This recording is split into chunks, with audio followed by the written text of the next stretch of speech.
What's more offensive, words or actions? A woman who ensures no one finds out what's going on in our State Department, who along with her cabal are wheeling and dealing between the State Department and her so-called charitable foundation, and when caught, evidence is destroyed with hammers and bleach pit. A woman who runs the State Department like a private piggy bank, missing $6 billion during her tenure. You tell me what's worse, name-calling or lying to grieving parents as their sons' bodies lay cold in caskets at Air Force Base, at Andrews Air Force Base, and then turning around and calling those very same parents liars. Like your husband, Hillary, impeached for lying, perjury, and obstruction of justice, you do it with arrogance and righteous indignation. And although he may be impolitic, and while I am not a fan of things he said 20 years ago about a woman under a contractual obligation to maintain her appearance, your history with women is all about destroying them. When you represented a pedophile who raped a 12-year-old girl, raped her into a coma for 5 days, her reproductive organs destroyed, you not only laughed when your pedophile client passed a lie detector, but you trashed an innocent sixth grader, a victim, saying with no factual basis she sought out men like her rapist and she was mentally unstable. And you're offended by Donald Trump's words, but when presented with the atrocities of a group called Boko Haram by the CIA and the FBI, you refuse to take action against them and label them terrorists, a group that's killed 2,000 people and now straps explosives to little girls.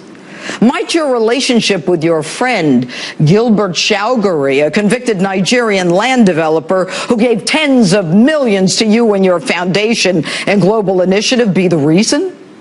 The way you, Hillary, and your progressives fight terrorism is with a hashtag, bring back our girls.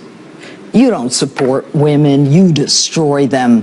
Whether it's all the women who accused your husband of serial marital infidelities, sexual harassment, or, yes, rape. Instead of protecting that 12-year-old, protecting a college intern, protecting a woman who claimed to be raped, your job, ruin them. Destroy any woman who gets in the way of your ambition. None of it the predator's fault. The war room created to assault the right wing, the crazy women desperate for attention, who wanted publicity, like Gennifer Flowers, who you said you'd like to crucify. You called her trailer trash. And Monica Lewinsky, you called her a narcissistic Looney Tune. Until we found your husband's semen on her dress. And Juanita Broderick, who says you threatened her. And I don't know what you said about Paula Jones, but you and your husband had to pay her $850,000 for your husband's sexual misdeeds.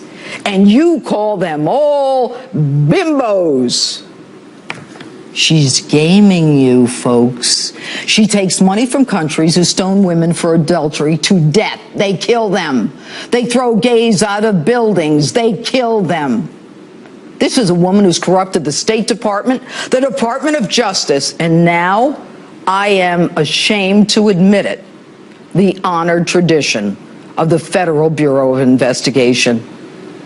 What's important, folks, are not words. What's important are actions. What's important is how one candidate has chosen to lie about issues that involve the government of the greatest nation on earth. One candidate who has chosen to lie about how she conducts the business of the United States of America, our business, the people's business, the governance of our nation.